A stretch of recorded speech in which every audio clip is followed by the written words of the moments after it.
केसमध्ये त्याबाबत भोर पोलीस स्टेशनची हद्दीमध्ये त्याबाबत एक प्रोटेस्ट करण्यात आला होता आणि त्या प्रोटेस्टमध्ये काही प्रोटेस्टर्सकडनं जे आंदोलन आले होते किंवा त्याच्यामध्ये कुटुंबाचे मेंबर होते त्यांचे काही आक्षेप होते.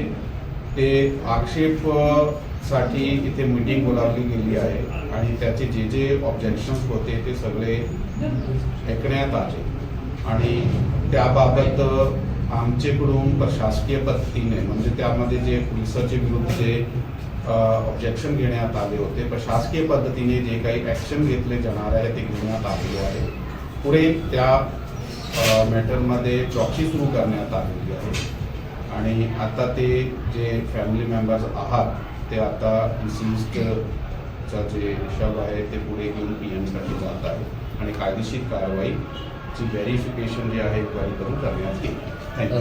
काय सांगितले आहे यामध्ये ज्या एक पोलीस अधिकाऱ्याचे विरुद्ध ऑब्जेक्शन त्याने घेतलेलं आहे तर त्याची बदली करण्यात आलेली आहे.